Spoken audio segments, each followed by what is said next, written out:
ये अंधेरा क्यों पीछे? ये ऐसे बंद कर रखी।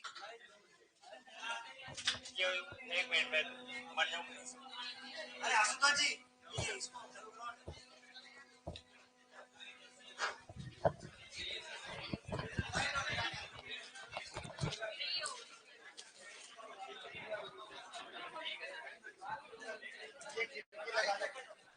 ये ऐसी ऑन हो रही है, खिड़कियां विड़कियां बंद कर दो, नहीं तो आप अंदर गिर जाओगे बाहर।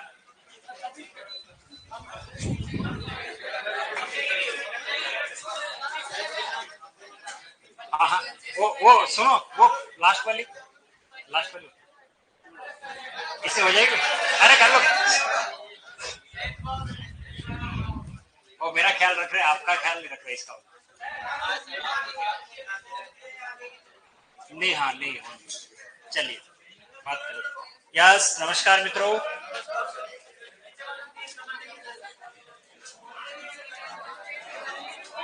कॉपी बंद कर लीजिए, एक बार कॉपी बंद कर लीजिए। अब जो टॉपिक हम पढ़ने वाले हैं वो आपका काम है, मेरा काम नहीं है, ठीक है ना? तो फिर भी उससे संबंधित मैं ये चाह रहा हूं, उसमें बहुत कुछ है पढ़ाने का, तो वो मैं आपको पढ़ा रहा हूं। परीक्षा में, रीट के एग्जाम में भी आया और आपका जो सिलेबस में, इसलिए इस पर प्रश्न बनेंगे। और जिस टॉपिक की हम बात कर रहे हैं और वो टॉपिक है विलोम शब्द। कौन सा टॉपिक है? विलोम शब्द, ठीक है, विलोम शब्द। हम वैसे बचपन से पढ़ते आए, इसमें क्या है, ये याद करने वाला ही है, ठीक है, जल्दी हम पढ़ के आए, बस इसको रटना है, परंतु इसको रटना नहीं है। परीक्षा में इसके प्रश्न कैसे आएंगे ये समझना बहुत जरूरी है। विलोम शब्द का अर्थ है विपरीत अर्थ प्रकट करने वाले शब्दों को विलोम शब्द कहते हैं। आखिर ये विपरीत अर्थ वाले शब्द बनते क्यों? तो हमारे जीवन में कई ऐसी परिस्थितियां बनती है, विपरीत परिस्थितियां, जो विलोम शब्द का निर्माण करती। स्थितियां हमें विलोम बनाने के लिए तैयार करती है। जीवन में कभी कभी व्यक्ति के सुख ही सुख होता है, लेकिन कभी कभी उसके जीवन में दुख आ जाता है। हम जन्म लेते हैं तो मर ही जाते हैं, मरते ही हैं।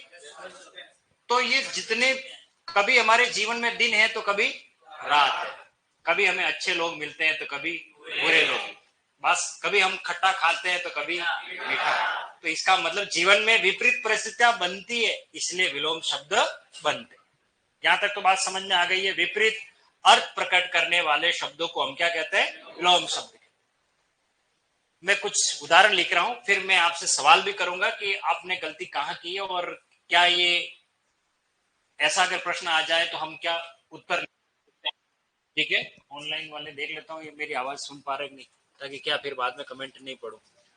हाँ नमस्ते जी, ओके आप सुन पा रहे हैं, चलो ठीक है। जैसे ये जन्म है और यहाँ है एक मरण, ठीक है, जन्म का मरण। क्या ये विपरीत अर्थ प्रकट कर रहा है कि नहीं कर रहा है? ये बताओ। नहीं कर रहा? कर रहा है। जन्म ले रहे हैं, ये मर रहा है, तो उल्टा अर्थ दे रहा है कि नहीं दे रहा है? दे रहा है, बिल्कुल दे रहा है। कोई है कहा,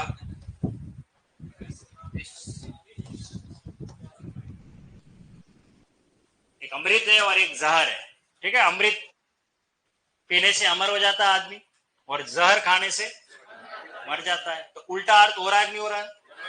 तो ये विलोम शब्द बन रहे हैं कि नहीं बन रहे हैं? बन रहे हैं। लेकिन कंपटीशन में जब ये प्रश्न का आंसर आपको दिखे तो ये उत्तर मान्य नहीं है। अब आप सोचिए कितनी बड़ी बात हो गई, ये दोनों विपरीत अर्थ बताते हुए भी ये विलोम शब्द नहीं है। अब हमको यही सीखना है, कंपटीशन में विलोम शब्द को कैसे हम राइट करें। उसके लिए कुछ तथ्यात्मक बातें हैं, 5-7 बिंदु हैं। अगर आप उन बिंदु को फॉलो करते हुए विलोम शब्द को पढ़ोगे तो आपका आंसर 100% राइट होगा। बाकी आपको इस तरीके का अगर प्रश्न आ गया और निम्नलिखित में से कौन सा विलोम युग्म सही है, आपको ये ऑप्शन दिखेगा, पहला ऑप्शन जन्म का मरण, ठोको, अपना मरण हो जाएगा वहां। हाँ बिल्कुल, बहुत सही, शाबाश। अमृत का क्या होगा? जहर।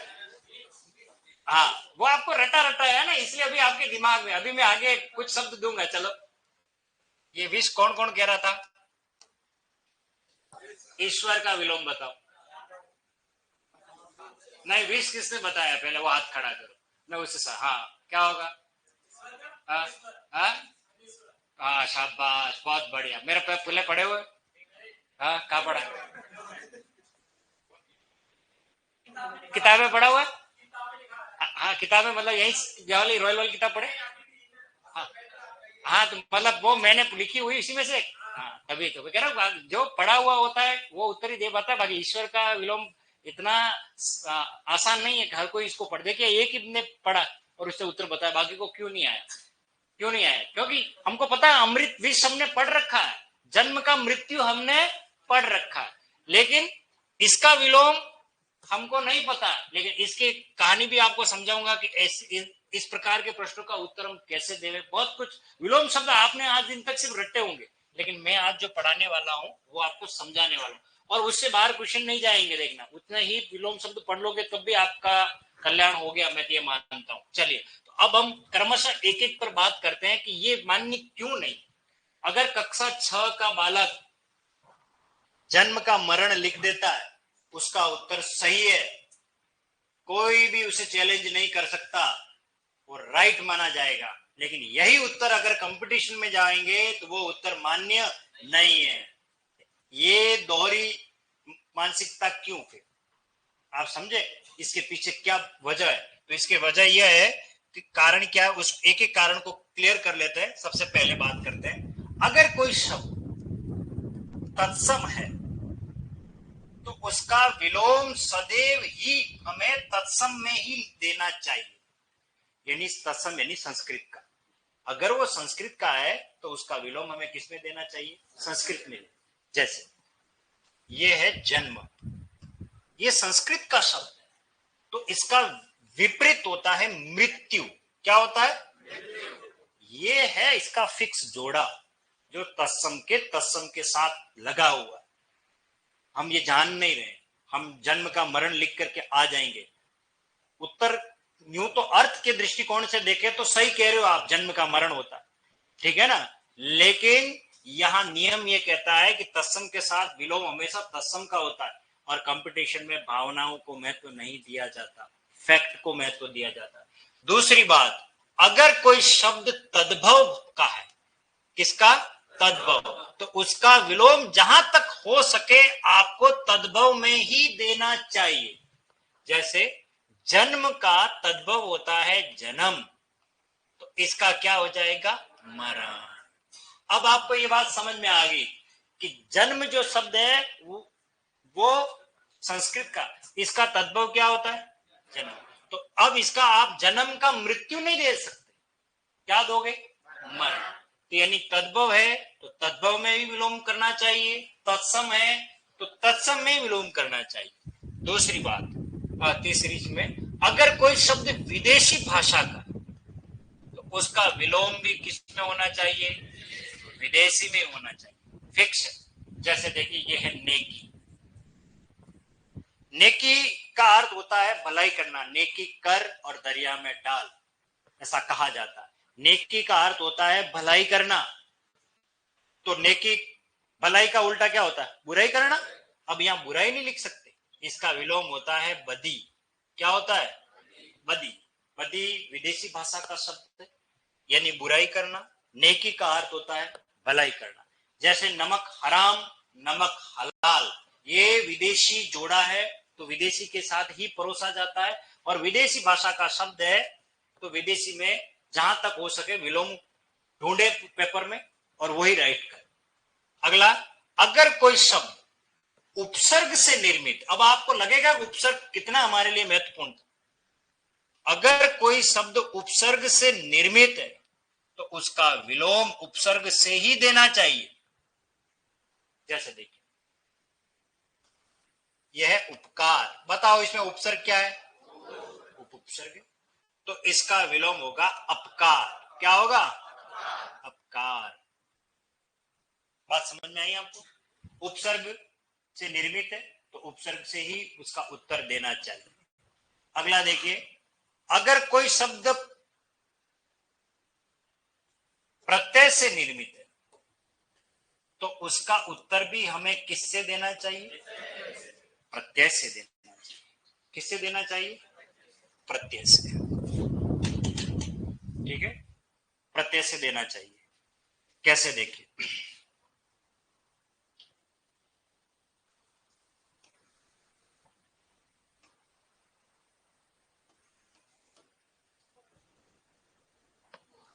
क्या लिखा है? पौर्वात्य। देखिए, ये शब्द है पूर्वात। क्या लिखा है? पूर्वात। प्रत्यय लगेगा य, उ बदलेगा औ, क्या बना? पौर्वात। ठीक है, पौर्वात्य पूर्व से संबंधित। पौर्वात्य का मतलब होता है पूर्व से संबंधित। इसका अपोजिट होता है पाश्चात्य। क्या होता है? मेरे ख्याल से ये आपने शब्द कई बार पढ़ा होगा, पाश्चात्य संस्कृति का हम अनुकरण कर रहे। तो इसमें मूल शब्द है पश्चात। क्या शब्द है? प्रत्यय कौन सा लगा? क्या यह? क्या इसमें यह प्रत्यय लगा? तो ये इसका जोड़ा फिक्स हो गया। प्रत्यय से अगर कोई शब्द निर्मित होता है तो हमें प्रत्यय में ही उसका आंसर देना चाहिए। बात समझ में आ गई आपको? ये पांचवा बिंदु। इसके अलावा अब बात करते हैं अगला, 5 के बाद 6 नंबर का, स्थाई। स्थाई का मतलब होता है कि कुछ शब्द ऐसे हैं जिसके लिए विलोम शब्द का जोड़ा फिक्स हो चुका है। आप कोई दूसरा शब्द उसके लिए प्रयोग नहीं कर सकते, आप बाध्य। ऐसे स्थायी जोड़ों को हमेशा दिमाग में रखना बहुत जरूरी होता है। उदाहरण देकर मैं समझाता हूं आपको। वो संस्कृत के नियमानुसार भी सही है और भी जो हम नियम अभी पढ़े उसके अनुसार भी। कैसे? देखिए, ये एक शब्द था अमृत। अमृत का क्या होता है? विष होता है। चलिए अपन बात करते हैं, पहले इस अमृत की दुनिया में चलते हैं। अमृत को कहते क्या क्या है? तो अमृत को पीयूष कहा जाता है। क्या कहा जाता है? अमृत को सोम कहा जाता है। अमृत को सुधा कहा जाता है। क्या कहा जाता है? सुधा। इसके अलावा अमीय या अमी भी कहा जाता है। इतने नामों से इसको जाना जाता है। इंग्लिश में इसको बोलते हैं नेक्टर। अमृत को क्या बोलते हैं? नेक्टर। तो पीयूष, सोम, सुधा, अमी, अमी, ये सब अमृत के पर्यायवाची। अब विष की तरफ चलते हैं। विष को क्या क्या कहते हैं पहले वो समझते हैं। जहर कहते हैं।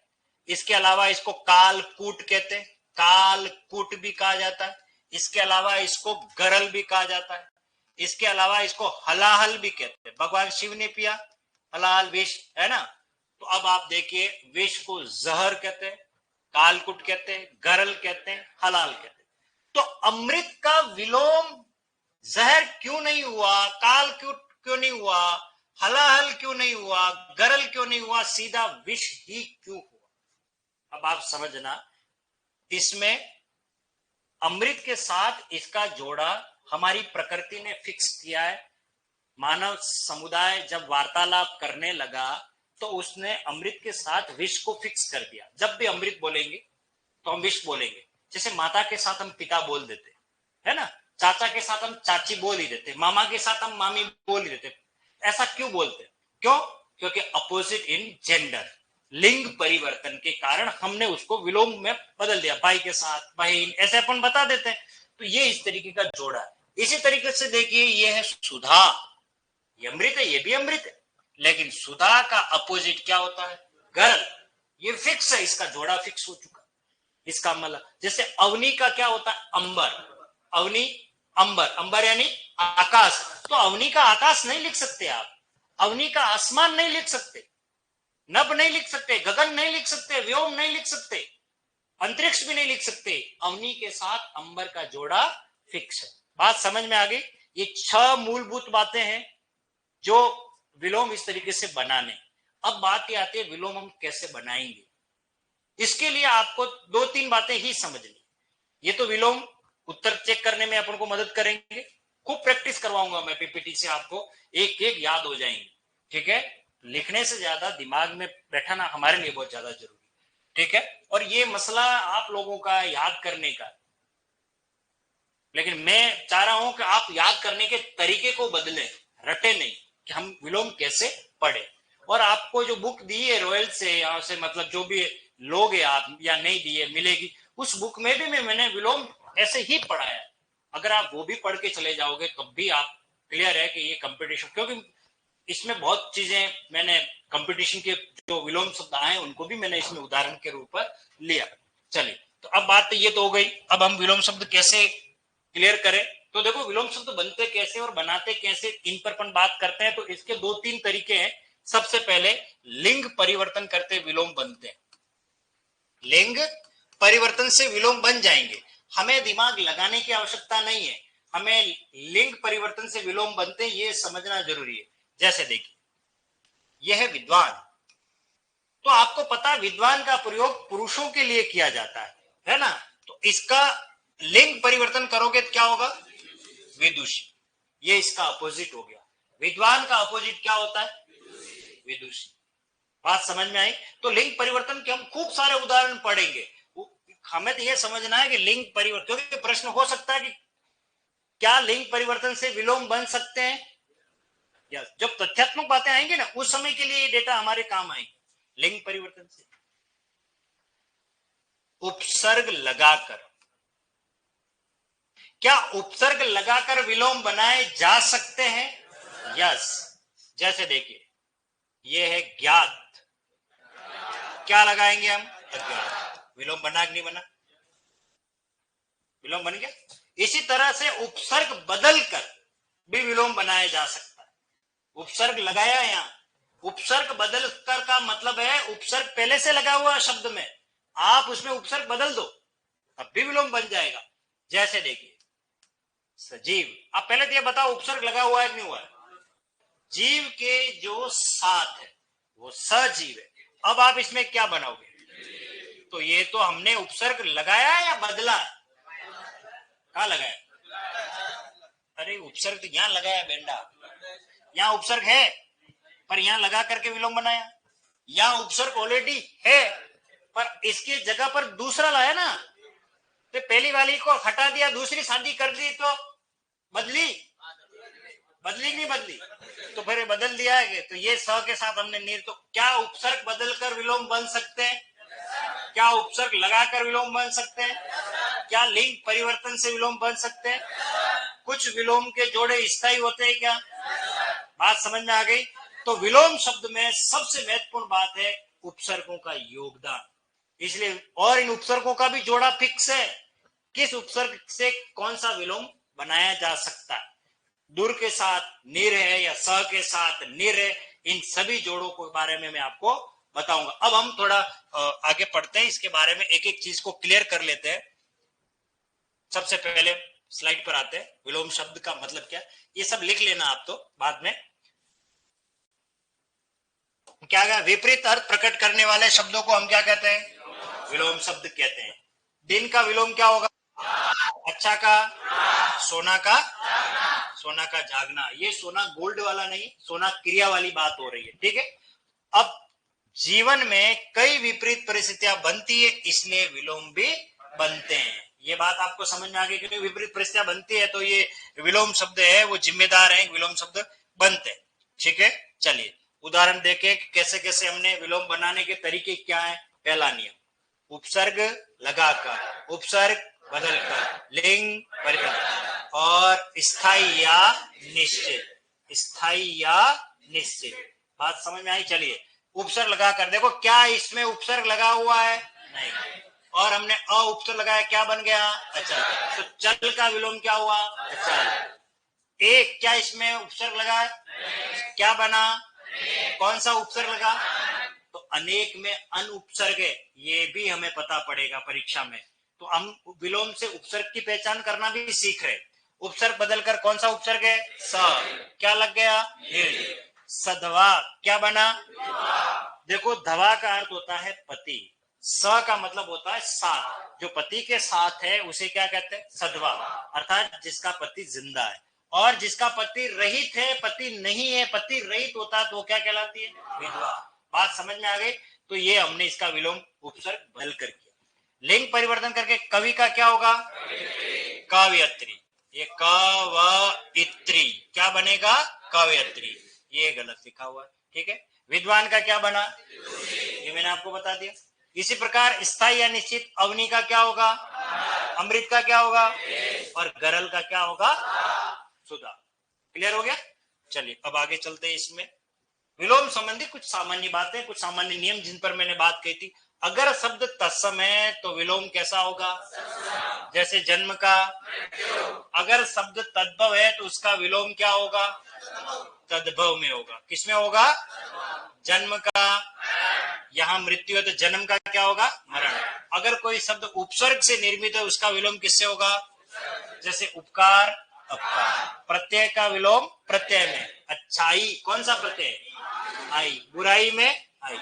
इसी प्रकार विदेशी है तो विदेशी में नेकी, बदी, नमक हराम, नमक हलाल। इस तरीके से अब विलोम बनाने के लिए उपसर्ग और अव्यय कौन कौन से, ये खास याद रखने। हो सकता है ऑप्शन में पूछ दिया जाए। तो कुछ विलोम बनाने के लिए उपसर्ग और अव्यय, जैसे अ बनेगा, इससे भी अन, अप, और ये दूर, वी, निर, कु, पर, अव, प्रति, पराग, क, निस। ये बहुत सारे ऐसे विलोम है जो हमारे काम आएंगे, उपसर्ग हैं जो विलोम बनाने के काम आएंगे। उपसर्ग बदलने से विलोम, देखो किस जगह पर कौन सा उपसर्ग होता है और कौन कौन से आप उपसर्ग लगाकर विलोम बना सकते। जब भी स से कोई शब्द है, जैसे सजीव है, तो हम क्या लिखते हैं? निर्जीव। इसका मतलब स से लगे हुए शब्द में निर लगाकर विलोम बनाया जा सकता, हमें पता होना चाहिए। और वी या दूर, ये इसके मतलब अल्टरनेट है, इसकी जगह पर आप इसका प्रयोग कर सकते हो। जैसे सुपुत्र, कुपुत्र, तो सु को कु के साथ जोड़ा जा सकता है, ठीक है। सुमति, कुमति, इस तरीके से। सत, जैसे सदाचार, दुराचार, तो सत के साथ दूर। अनुलोम, विलोम, ऐसे प्रतिलोम बनाया जाएगा, ठीक है। अ के साथ में सु, प्र या स लगाकर पूर्व क्या आ जाएगा? पर, जैसे पूर्ववर्ती, परवर्ती, इस तरीके से।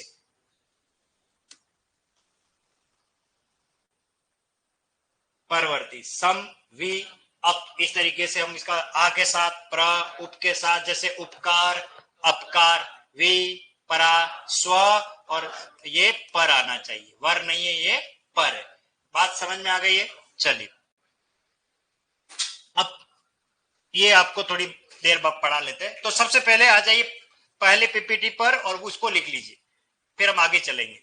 बहुत आपको आनंद आएगा, विलोम शब्द आपको याद हो जाएंगे, क्योंकि सारा काम आपको ही करना है। शब्द दूंगा और विलोम लगाने। पहले आ जाइए, लिख लीजिए। कुछ नहीं करना है, हेडिंग लिखने के बाद जो यहाँ दिख रहा है उसको कॉपी कर लीजिए, लिख लीजिए।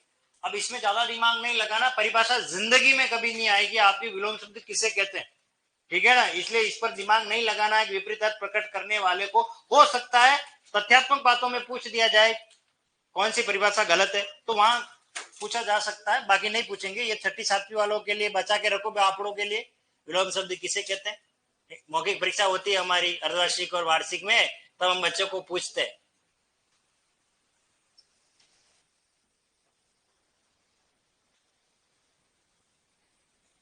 सर रॉयल की लेना जरूरी है कि? अरे भैया कोई, मैं ऐसा थोड़ी कह रहा हूँ रॉयल की किताब लो,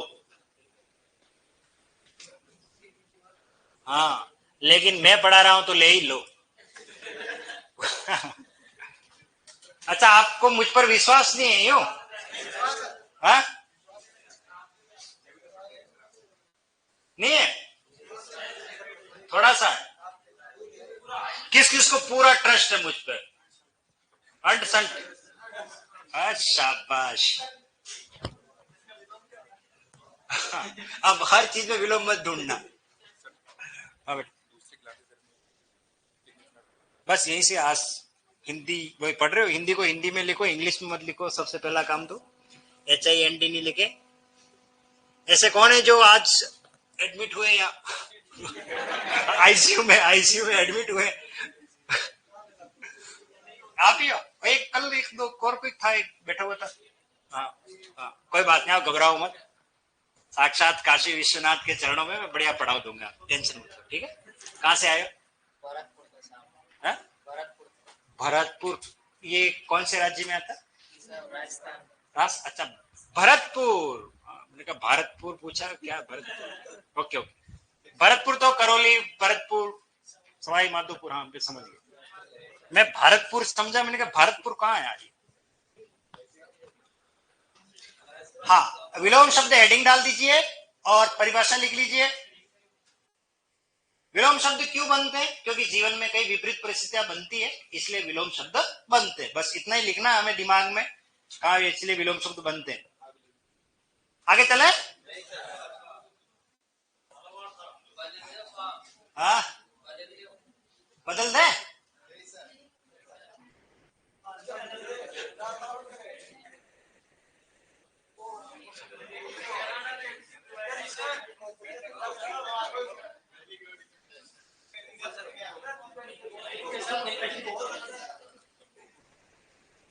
लिख लीजिए विलोम बनाने के तरीके। विलोम कैसे बनाए जा सकते हैं?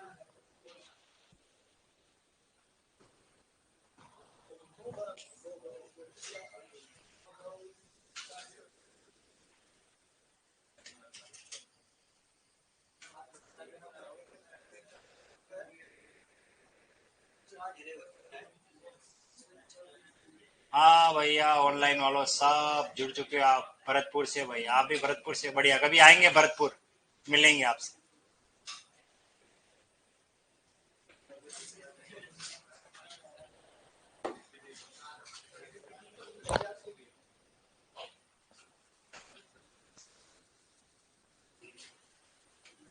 क्या उपसर्ग लगाकर विलोम बनाए जा सकते हैं? यस। उपसर्ग बदलकर, यस। लिंग परिवर्तन करके विलोम बनाए जा सकते हैं? यस। कुछ विलोम स्थायी या निश्चित होते हैं। क्या ये बात सही है? सही है। ये 4 बिंदु है, खास इसको अच्छी तरीके, सारे उदाहरण नहीं लिखे मैंने, खाली समझाने के लिए हमको 4 को ध्यान में रख करके विलोम पढ़ने। उदाहरण तो खूब है, आगे 8-10 बिंदु पढ़ाऊंगा और उसमें भी आपके 2-3 पेज भर जाएंगे विलोम शब्द के, याद हो जाएंगे आपको, सारे याद कर लेना।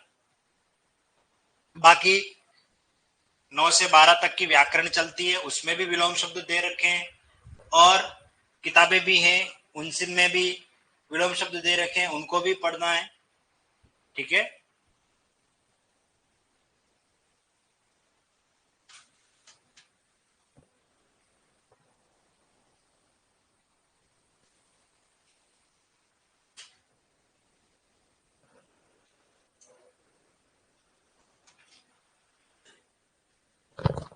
सदवा का मीनिंग क्या होता है? सदवा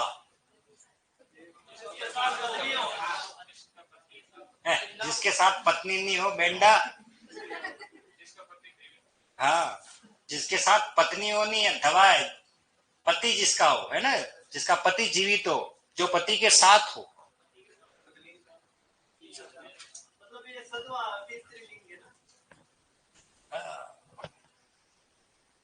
धवा पति को कहते हैं। किसको कहते हैं? पति। हाँ,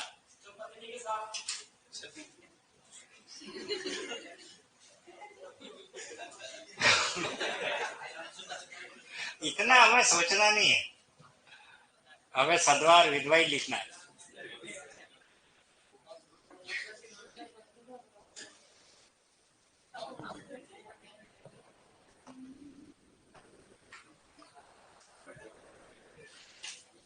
चले आगे।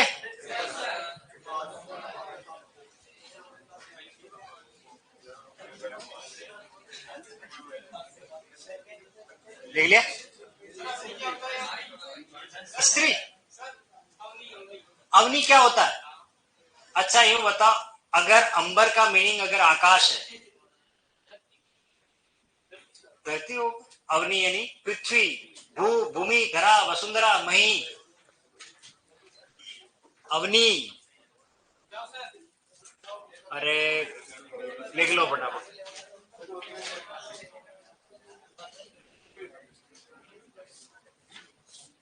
बहुत धीरे लिखते हैं बच्चे, कहते तो मेरे स्कूल वाले बच्चे बढ़िया लिखते थे फटाफट। चलो आगे।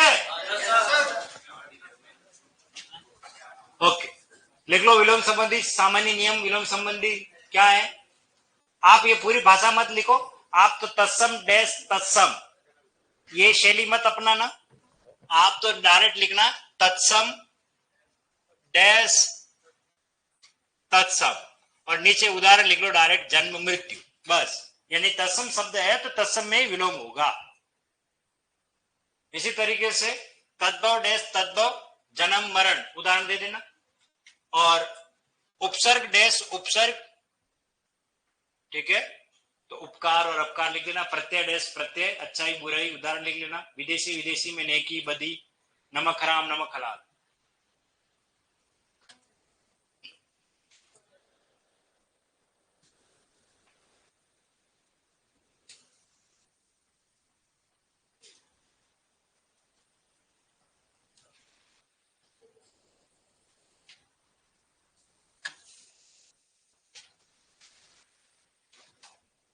यार फॉर्म कब चालू होंगे यार, ये तो मैं कैसे बताऊं, मैं सरकार तो हूं नहीं महेश जी। ये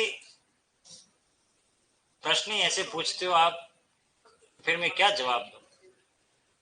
विषय संबंधित बात करो तो थोड़ा समझ में भी आता है, या तो कमेंट पढ़े नहीं।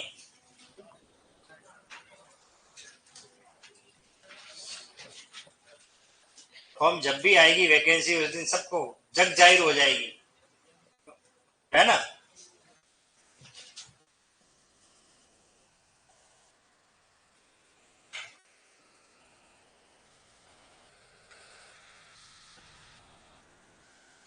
लिख लिया सभी ने?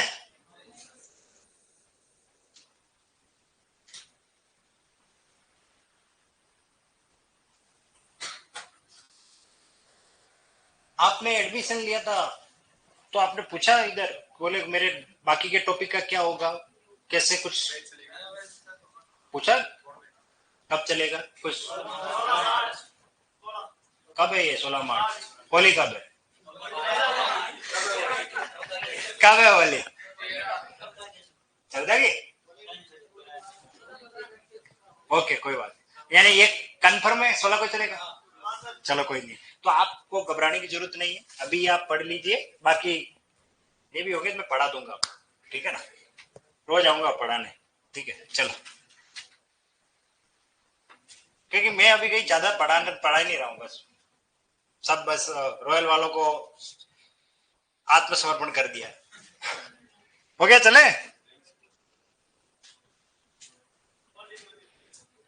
अरे लिख लो थोड़ा झट झट।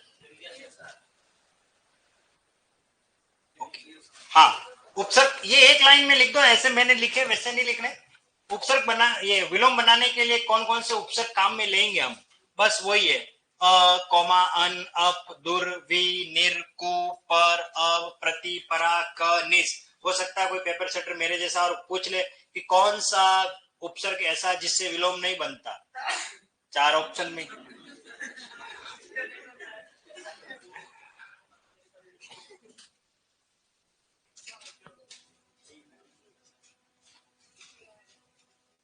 अरे हम तो कहीं नहीं जा रहे दीपेंद्र जी, यही हैं।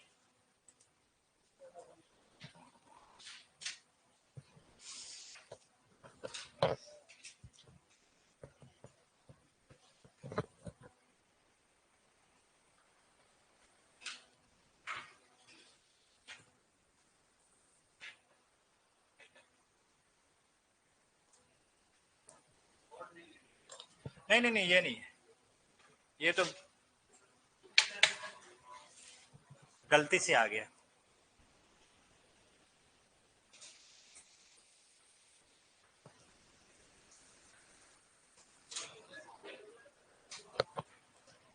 लिख लिए सभी ने? चलो आगे। अभी भी पेन चल रहे हैं बहुत सारे। चलिए नेक्स्ट, उपसर्ग बदलने से विलोम, ये ज्यादा इंपॉर्टेंट है, ये जरूर लिख देना कि क्या स्व के साथ पर का जोड़ा है, यस, स्वतंत्र परतंत्र बनता है। उपसर्ग बदलने से विलोम, ये लिखने के बाद आप कॉपी थोड़ी देर के लिए बंद कर देना, अब आपका काम नहीं है क्योंकि मेरा काम है, फिर मैं आपको थोड़ा कुछ एक्सप्लेन करूंगा, कुछ चीजें बताऊंगा, आगे और कुछ सीखना है हमें। बस 2 बातें और सीखनी है। सर पर्यायवाची होते हैं, उन पर्यायवाची शब्दों का भी विलोम शब्द होगा? हाँ बिल्कुल होता है, किन्हीं किन्हीं का भी होता है। जैसे अमृत का पर्यायवाची क्या होता है? सुधा, और सुधा का अपोजिट हमने गरल लिखा, तो बिल्कुल होता है, ऐसी कोई बात नहीं है। पर सभी में से हो, सभी का हो, ये कोई जरूरी नहीं है। और हर शब्द का विलोम भी मिले, ये भी कोई जरूरी नहीं है, ये भी ध्यान रखना। अर्थ के आधार पर हम विलोम बनाते हैं, विपरीत दिखे इसलिए हम उसको लिख देते हैं।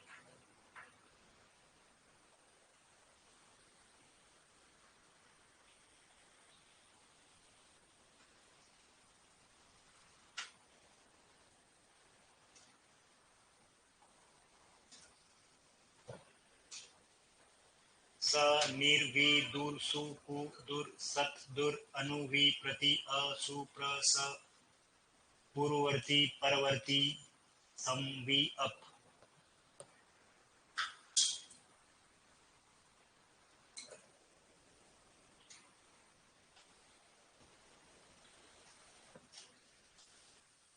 मैं लगी कोचिंग कोचिंग ली नहीं ली, आ रहा समझ में?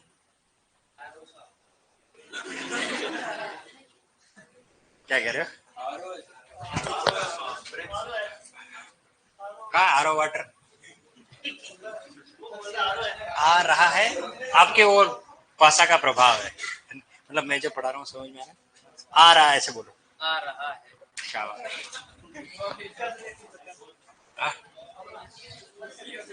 हो गया कंप्लीट?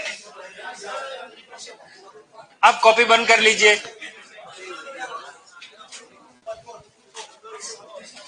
हो गया कंप्लीट? चलिए ओके।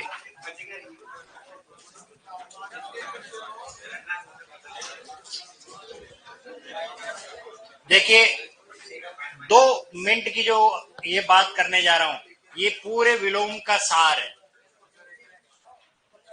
इसलिए ये समझना बहुत जरूरी है। मुझे अच्छी तरीके से याद है, एक परीक्षा में एक विलोम शब्द दिया गया, रित। क्या दिया गया? ईमानदारी से बताओ इसका विलोम किस किस को आता है? वे हाथ खड़ा करें।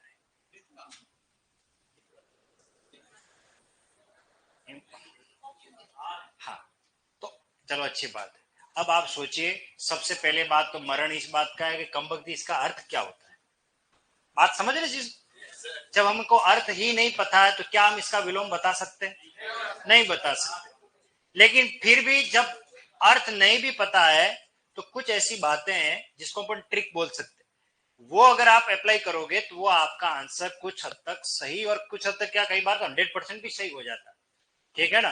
तो उसको समझना बहुत जरूरी है। इसका आंसर क्या हमें पता नहीं है, लेकिन अगर हम ये चीज समझ गए होते इसको तो हम इसका आंसर बता देते, भले इसका अर्थ हमें नहीं आता। चलिए इस पर बात करें। तो रित का मीनिंग क्या है ये हमें नहीं पता, लेकिन हमें इतना पता होना चाहिए कि वे सभी शब्द जो स्वर से आरंभ होते हैं, किससे? ये रामबाण इलाज बता रहा हूं, यूं समझ लीजिए। स्वर से जो भी शब्द आरंभ होते हैं उनमें हम एक अन उपसर्ग लगाते हैं। कौन सा उपसर्ग लगाते हैं? आगे मैं पढ़ाऊंगा, वैसे आगे आपके नियम में भी है, बहुत उदाहरण। अन का मतलब होता है नहीं। अन का मीनिंग क्या होता है? नहीं। ये उपसर्ग लगने के बाद उस शब्द में हम विलोम बना देते हैं। अभी आपको मैंने पढ़ाया था ना, विलोम बनाने के तरीकों में अन भी उपसर्ग है। ठीक है? तो रित में अन उपसर्ग लगाएंगे तो ये बनता अनरित। क्या बनता? और अब इसे एक बात हमको समझ में भी आ गई। क्या? अगर परीक्षा में ये शब्द आ गया और कमबख्त पूछे कि बताओ उपसर्ग, तो हम अ उपसर्ग में लिखेंगे। हाँ, क्योंकि हमें पता होना चाहिए इसमें अन उपसर्ग है और रित शब्द है। लेकिन जिसने ये पढ़ा है वो ही बता सकता है। बाकी मैं दावे के साथ कहूं उसमें वो अ उपसर्ग निकाल करके बैठ जाएगा, क्योंकि अ उपसर्ग दिख रहा है और नृत्य कोई शब्द होगा, क्योंकि नृत्य बोलते हैं हम तो नृत्य भी कोई शब्द होगा, परंतु ऐसा नहीं है। इसमें अ उपसर्ग नहीं है, इसमें कौन सा उपसर्ग है? अन। यानी जो रित नहीं है वो अनरित। ये आंसर हो गया। लेकिन अब इसको समझे, रित का अर्थ होता है सत्य। रित का मतलब क्या होता है? ये शब्द कहां काम आएगा आगे बता रहा हूं। जब आपको पूछा जाएगा शब्द युग्म में रित और ऋतु में अंतर बताओ, तो एक पंथ कितने काज हो रहे हैं, हमारे उपसर्ग की पहचान भी हो रही है, शब्द युग्म का टॉपिक भी क्लियर हो रहा है, विलोम भी क्लियर हो रहा है। रित का मीनिंग क्या होता है? सत्य। ऋतु वर्षा आदि ऋतु है, मौसम वगैरह अकेले संदर्भ में हम काम में लेते हैं। तो जो सत्य नहीं है वो अनृत। तो अनृत का मीनिंग क्या हो गया? झूठ, मिथ्या। तो ये अनृत का हिंदी अर्थ क्या होता है? झूठ। ऋत का क्या होता है? सत्य। तो इसका मतलब वे शब्द जिसमें स्वर होता है उसमें अन लगा करके विलोम बनाते हैं। अभी थोड़ी देर पहले मैंने आपको क्या दिया? ईश्वर। क्या ये स्वर से निर्मित है? लेकिन शब्द संस्कृत का होना चाहिए, क्योंकि अन उपसर्ग संस्कृत में ही लगता है, हर किसी शब्द में नहीं लगाना। तो ये स्वर से निर्मित है, तो अब इसमें अन उपसर्ग लगाओगे, क्या बनेगा? अनीश्वर। क्या बनेगा? कितना आसान हो गया। ईश्वर का विलोम अनीश्वर। जो ईश्वर नहीं वो अनईश्वर। तो अब मुझे बताओ कि ये एक शब्द है आवश्यक, अनावश्यक, उपस्थित, उर्वर, अंत। अब आ गया अनंत। अंत का क्या होगा? अनंत। बात समझ में आ गई? एक, तो सब में अन लग रहा है कि नहीं लग रहा है? जो स्वर से निर्मित होता है उसमें हम अन लगा करके उसका विलोम बना लेते हैं और वो बन जाएगा। परीक्षा में खूब उदाहरण मिलेंगे, आगे भी अपन इस पर बात करेंगे। बात समझ में आ गई? इसी तरीके से कई बार हम व्यंजन लगा करके भी विलोम बनाते हैं। क्या लगा करके? व्यंजन। व्यंजन लगा करके विलोम बनाते हैं। जैसे ये उदाहरण है हमारे अन प्लस स्वर से शुरू होने वाले, अभी मैंने पढ़ा है ना, उस पर बात कर रहे हैं अभी। ठीक है, चलिए। तो देखो, अन प्लस स्वर से शुरू होने वाले तत्सम शब्द, देखो तत्सम शब्द काम में लिया। जैसे अर्थ, अनअर्थ। तो अर्थ का क्या होगा? अनर्थ। इस तरीके से। और आपने एक बात और सीख ली कि अनर्थ में अपोज सॉरी उपसर्ग क्या है? अन। अनअर्थ क्या बन गया? अनर्थ। अनर्थ। अभिज्ञ, ये बहुत अच्छा शब्द है।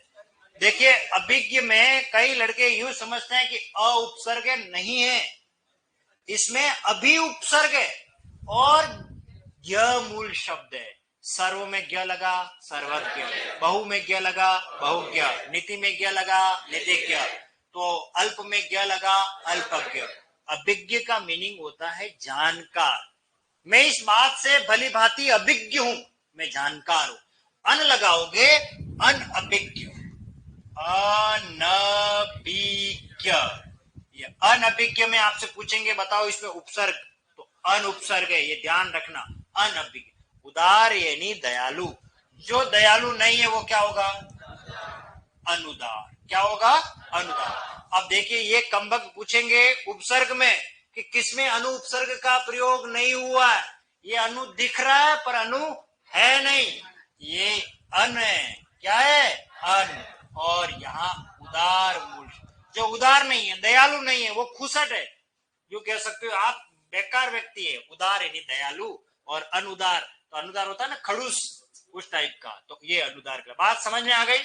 तो ये कुछ उदाहरण दे रखे, इसमें आपको अन उपसर्ग लगा करके इनका रिजल्ट लिखना, और फिर मैं इनका रिजल्ट जब लिखूं तो आप अपने रिजल्ट से इनको मिलान करना। बात समझ में आ गई? तो हेडिंग डाल दीजिए, अन प्लस स्वर से शुरू होने वाले तत्सम शब्द।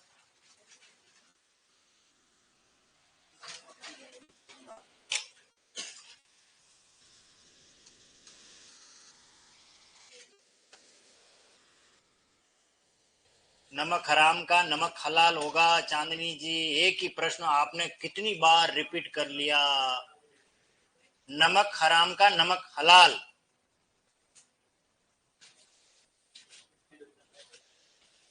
विदेशी शब्द। मैंने बताया तो था, आपने पढ़ा नहीं। अभी तो कहा नेकी के साथ बदी, और उसमें नमक हराम का नमक हलाल लिखना था। चलो लिख लीजिए, कोई बात नहीं, सुनना बहुत जरूरी है। स्पीडली लिखना, पहले सारे शब्द लिख लो, इससे आगे और भी शब्द है अभी।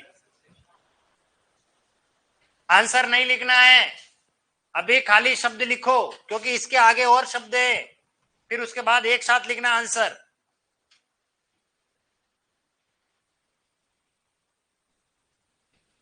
और 100% सबके राइट होने चाहिए।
लिख लिया सभी ने? लिख लो लिख लो।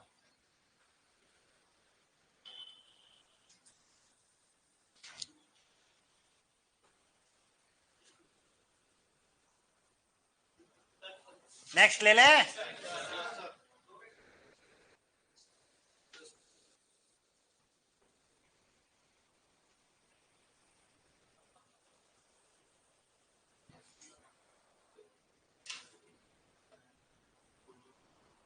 कुछ और है देखो, आचार, आवृत, इच्छा, इष्ट, ईश्वर, ये इप्सित लिखा हुआ है, ये ध्यान, ये इप्सित है।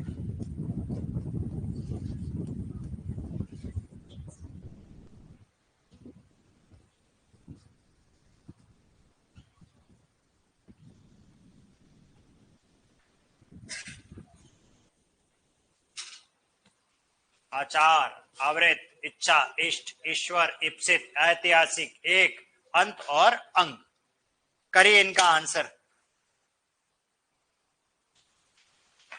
सबके राइट होने चाहिए। देखते हैं, देख सबसे पहले कौन आंसर देता है। फास्टेस्ट फिंगर,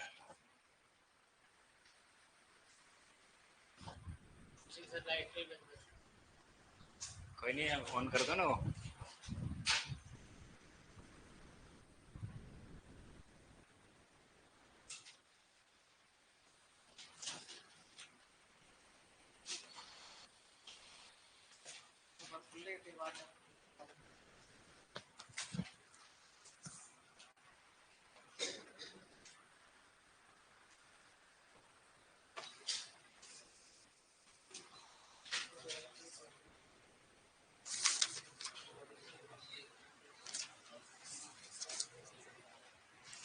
सही पढ़ा रहा हूँ, सही पढ़ा रहा हूँ, समझ में आ रहा है?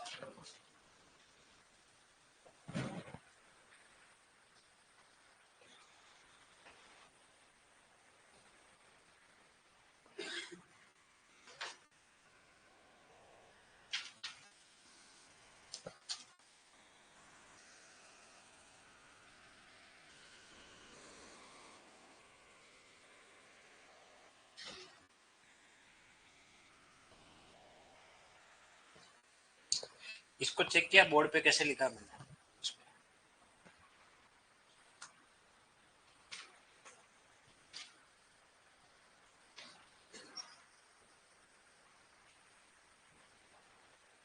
बस यही सीखना हमें। इसको भी सही करो फिर तो। अब समझ में आया हम गलती कहाँ करते हैं, है ना? लिख लिया सभी ने?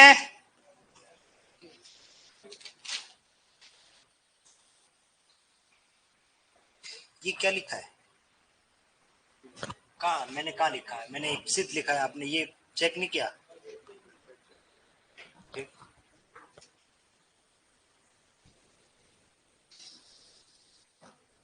ये समझ में है? उपसर्ग पढ़े नहीं ना, कोई बात नहीं, आ जाएगा धीरे धीरे, अभी मैं समझा दूंगा।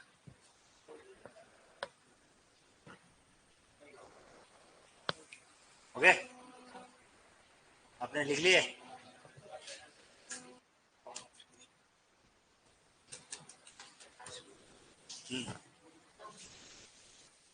ये क्या लिखा? कैसे आएगा, क्यों आएगा, कैसे होगा, कैसे होगा, चेक करो। शाबाश, ये ऐसे सही नहीं, चलो मैं बताऊंगा, बाकी ठीक है। हाँ,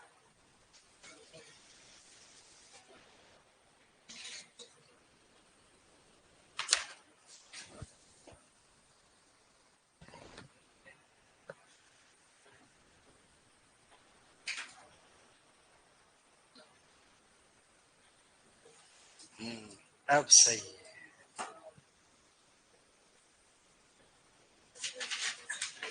करो, सॉल्व करो। मैं चलिए, अब टाइम नहीं है अपने पास, फिर वापस चलो मैं सॉल्व कर रहा हूं और अपने उत्तर से मिलान करो। उत्तीर्ण क्या होगा? अनुत्तीर्ण। अन प्लस उत्तीर्ण से क्या बनेगा? अनुत्तीर्ण। किस किस ने लिखा है? सही है, शाबाश। औपचारिक, अनौपचारिक, अनौपचारिक। देखिए ये ऐसा शब्द है जिसमें उपसर्ग भी है और प्रत्यय भी है। अब आप देखिए अनौपचारिक में ये उपचार मूल शब्द है। क्या शब्द है? और इसमें प्रत्यय क्या लगा? एक। और उपचार में एक लगेगा, क्या बनेगा? औपचारिक। और अब इसमें कौन सा उपसर्ग और जोड़ रहे हैं हम? तो अन, उप। तो अनौपचारिक में दो उपसर्ग है और एक प्रत्यय है, ये ध्यान रखना। अपेक्षित, अपेक्षित का मतलब होता है अपेक्षा रखना, और अनपेक्षित, अनपेक्षित, अना नहीं करना है, हाँ अनपेक्षित, अन करना है। क्योंकि ये इसमें अन जोड़ेंगे, सीधा इसमें जोड़ना है, तो न अ में जुड़ जाएगा तो न पूरा हो जाएगा, तो अन अपेक्षित। तो इसमें अन प्लस अपधन इक्षित, उपयुक्त, अनुपयुक्त, अनुपयुक्त। जो उपयुक्त नहीं है, अनुपयुक्त। अधिकार, अनाधिकार। क्या होगा? अनाधिकार। किस किसने लिखा? हाथ खड़ा कर रहे हैं। गलत। बस यही तो सीखना है, परीक्षा में आएगा। अधिकार, अनाधिकार, ठोको। हाँ, अनधिकार, वेरी मोस्ट इंपोर्टेंट लिख देना, ये कंपटीशन में पूछने योग्य है। अनधिकार, अनाधिकार नहीं होता, अनधिकार। रित, अनरित, अनरित यानी कि झूठ, मिथ्या। आवश्यक, अनावश्यक, अनावश्यक। उर्वर, अनूर्वर। देखिए ये अनूर्वर में अनु दिख रहा पर नहीं है। उर्वर यानी उपजाऊ, अनुवर यानी जो उर्वर नहीं है यानी बंजर। उपस्थित, अनुपस्थित यानी गैर हाजिर, एब्सेंट, अनुपस्थित। आकर्षक, अनाकर्षक, जो आकर्षक नहीं है वो अनाकर्षक यानी अनाकर्षक।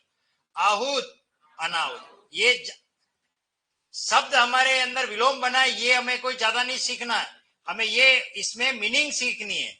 आहूत और अनाहुत। आहूत जिसको बुलाया गया हो, और अनाहुत जिसको बुलाया न गया हो, उसको कहते हैं अनाहुत। आसक्त, अनासक्त। आसक्त यानी लीन है किसी में, रत है।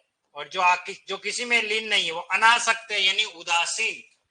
आवृतक, अनावृतक, अनावृतक ऐसे आएगा, अनावर्तक। ठीक है, अनावर्तक। चलिए अगला है आचार, मुरब्बा। अनाचार, अनाचार, आचार व्यवहार, अनाचार। आवृत, अनावृत, अनावृत ऐसे आएगा। इच्छा इंपॉर्टेंट लगाना, और अनिच्छा, अनिच्छा और अनिच्छा और इच्छा, इच्छा का न होना अनिच्छा। इष्ट, एक सावधानी रखनी है, ई छोटी है तो छोटी ही मात्रा लिखनी है। इष्ट, अनिष्ट, ईश्वर। अब ई की मात्रा बड़ी तो इधर भी मात्रा बड़ी, अनिश्वर जो ईश्वर नहीं है। इप्सित यानी इच्छा रखना, और अनिप्सित, ये ई बड़ी है तो अनिप्सित, अनिप्सित, ठीक है। ऐतिहासिक, अनैतिहासिक, अनैतिहासिक, जो इतिहास से संबंधित नहीं है वो अनैतिहासिक। एक, अनेक, जो एक नहीं है वो अनेक। अंत का क्या होगा? अनंत, अनंत।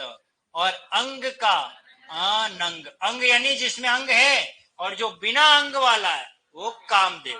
अंग से रहित है अंग वाला, और अंग से रहित। हो गया क्लियर?